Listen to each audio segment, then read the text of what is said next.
जब बदला लेने का जुनून सारी हदें पार कर जाए तो क्या होता है। आज हम चलेंगे एक ऐसे गांव की कहानी में जहां एक शापित पेड़ और एक प्यासी आत्मा ने मिलकर आतंक मचा रखा था। लेकिन क्या हर डरावनी कहानी के पीछे सिर्फ डर ही होता है, या फिर कभी-कभी न्याय की कोई अधूरी चीख भी?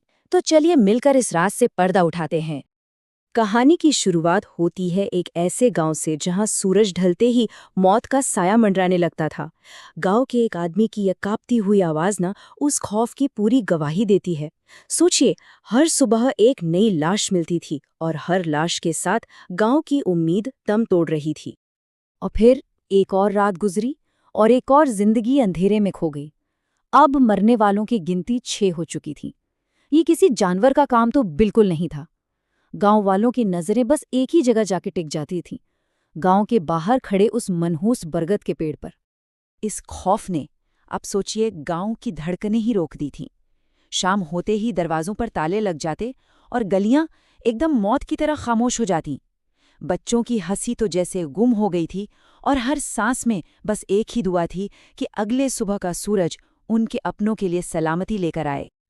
तो कुछ गांव वालों ने हिम्मत तो की, उस पेड़ को खत्म करने की कोशिश की, लेकिन नतीजा और भी डरावना निकला। ऐसा लग रहा था मानो पेड़ अपनी हिफाजत खुद कर रहा हो। अब गांव वालों को पक्का यकीन हो गया था कि उनका सामना किसी मामूली दुश्मन से नहीं, बल्कि एक ऐसी ताकत से है जो उनके समझ से बिल्कुल परे थी। वो पूरी तरह लाचार थे। और ऐसे ही माहौल में कहानी में एंट्री होती है सुजौल की। और देखिए, वो कोई हीरो नहीं था, बस एक बदनसीब नौजवान जिसे बेरोजगारी के ताने दे देकर घर से निकाल दिया गया था। दुनिया की ठोकरों से हार कर उसने अपनी जिंदगी खत्म करने का फैसला कर लिया था। और बस यहीं से पूरी कहानी पलट जाती है। जिस मौत से पूरा गांव थर-थर कांप रहा था, सोजोल के लिए वही मौत अब एक उम्मीद बन चुकी थी। उसके दिल में डर नहीं था, बल्कि एक तरह के सुकून की तलाश थी। और उसकी इसी बेखौफी ने उस पेड़ पर बसी आत्मा को उसकी तरफ खींच लिया। पेड़ के पास पहुंचते ही सोजोल को एक अजीब सा एहसास हुआ। वहां कोई पिशाच नहीं था, बल्कि एक भटकती हुई आत्मा थी। ये शरीफुल नाम के एक शख्स की आत्मा थी, जिसे बहुत धोखे से मार दिया गया था। और उस रात उस आत्मा ने सोजोल को अपनी दर्द भरी दास्तान सुनाई। ये कहानी थी भरोसे के कत्ल की। शरीफुल ने जिन्हें अपना भाई माना, उन्हीं दोस्तों ने चंद पैसों के लिए उसकी पीठ में छुरा घोंप दिया। उसे मारकर उसी पेड़ के नीचे दफना दिया ताकि ये राज हमेशा हमेशा के लिए जमीन में दफन हो जाए। देखिए, एक तरफ क्या थे दोस्ती के मीठे मीठे वादे, और दूसरी तरफ खून से सने हाथ। यही वो धोखा था जिसने शरीफुल की आत्मा को नफरत की आग में जलने पर मजबूर कर दिया था। लेकिन यहाँ कहानी ने एक ऐसा मोड़ लिया जिसकी किसी को भी उम्मीद नहीं थी। सोजोल उस आत्मा से डरा नहीं, बल्कि उसकी आंखों में आंखें डालकर उसे आईना दिखाया। उसने शरीफुल को समझाया कि जिसे वो बदला समझ रहा है, वो असल में एक और गुनाह है। सोजोल ने उस भटकती आत्मा से एक सीधा और बहुत तीखा सवाल किया, क्या बेगुनाहों का खून बहाकर तुम्हें इंसाफ मिल जाएगा? ये एक ऐसा सवाल था जिसने उस आत्मा की नफरत से भरी दुनिया को हिलाकर रख दिया।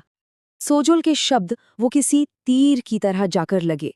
शरीफुल की आत्मा को शायद पहली बार एहसास हुआ कि नफरत ने उसे अंधा कर दिया था, और वो भी उन्हीं कातिलों की राह पर चल पड़ा था। और बस उसी पल उसने अंधाधुंध कत्ल का रास्ता छोड़कर सच्चे इंसाफ की राह चुन ली। तो सोजोल ने उस आत्मा के गुस्से को एक नई दिशा दी। अब मकसद बदला नहीं, बल्कि इंसाफ था, सच्चाई को दुनिया के सामने लाना, ताकि शरीफुल की आत्मा को भी शांति मिले और उस गांव को भी उस खौफ से आज़ादी। और अब शुरू हुआ शरीफुल की आत्मा का असली इंतकाम। लेकिन इस बार निशाना भटका नहीं। उसके असली गुनहगार जाकिर और माजिद, जो गांव से भाग चुके थे, अब हर पल उसके साए में जीने वाले थे।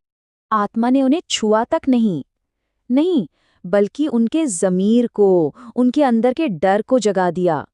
हर रात, हर पल उन्हें अपने गुनाह की तस्वीरें दिखाई देती। उनका अपना डर और पछतावा ही उनकी सबसे बड़ी सज़ा बन चुका था। आखिरकार जाकिर और माजिद का ज़मीर वो हार गया। उस मानसिक तड़प से बचने के लिए उन्होंने घबराकर सुजोल को फोन किया और उस साये से पीछा छुड़ाने की भीख मांगने लगे। सुजोल ने उन्हें सिर्फ एक ही रास्ता दिखाया, गांव लौटाओ और अपने गुनाह कबूल करो। लेकिन गांव लौटकर भी उनके झूठ बोलने की हिम्मत देखिए। जैसे ही उन्होंने सबके सामने मुंह खोला, कुदरत ने अपना इंसाफ दिखाया। पेड़ के चारों ओर एक भयानक तूफान उठा और शरीफुल की आत्मा की आवाज गूंजी। उस डरावने मंजर के सामने उनके सारे झूठ आंसुओं में बह गए और उन्होंने कांपते हुए अपना हर गुनाह कबूल कर लिया।